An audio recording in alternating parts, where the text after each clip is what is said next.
Morning News. I'm joined now by Doug Reichel with Doug Reichel Wine Marketing. We're talking international wines, more specifically Portugal. You've brought in some Portuguese wines for us. Why would someone want to think about wine from Portugal? Yeah, well done, Liz.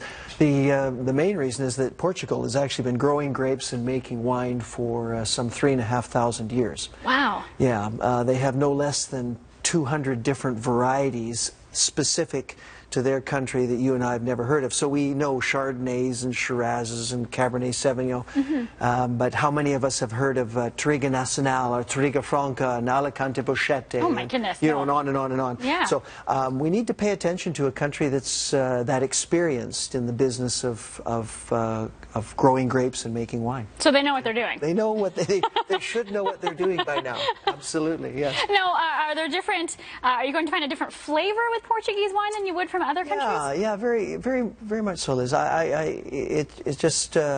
It's really important to actually take them on at for what they are. In other words, if you're looking for a Cabernet Sauvignon, well then you'll have certain characteristics. But if you're looking for grape varieties that you've never experienced before, you'll have new flavor sensations, new ideas, new angles on it. Of course, there'll be some similarities. I mean, grapes are grapes, but you know, when you bite into a Spartan apple, it's different from a delicious apple or a Gala. Right. So there's some different characteristics. Likewise with the different varieties of grapes. That's a good way of putting it. Yeah, yeah. And you've brought 3 different bottles for us. What I did here, Liz, I brought 2. They're all from the southeast of Portugal in the Alentejano region. And I brought 2 from one vineyard here, the Terra de Estremoz, the T.E. Estremoz, from the village or the town of Estremoz. Okay. And then also from that same vineyard, the Quinta de Esperanza.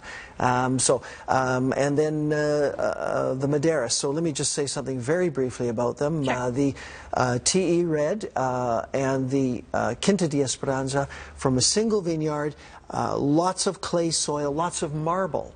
Okay. And Quinta de Esperanza means a state of hope. So in a sense, there's this hope that it's going to turn out when the grapes have to work very hard with the vines punching through the clay. Madeiras is from another winery about 100 kilometers away. 4 beautiful grapes, 12 months in wood, all organically grown, drinks like a $30 bottle of wine. So we're dealing with a $15, $17, and a $20 bottle of wine. Excellent. Well, I know you brought your corkscrew, so we'll open this up. We don't have a lot of time left, but it's never too early for a glass of red wine. It's very interesting, the range of different flavors that you can get from Portugal. I think I'm opening the T.E. Red now because I think what you have here is something that's quite velvety, smooth, easy to consume, and yet really over-delivers at the price point. I hope you enjoy it. I'm sure that I will. You never disappoint, Doug.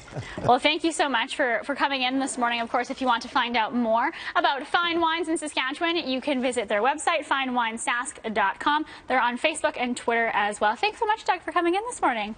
Cheers. Pleasure.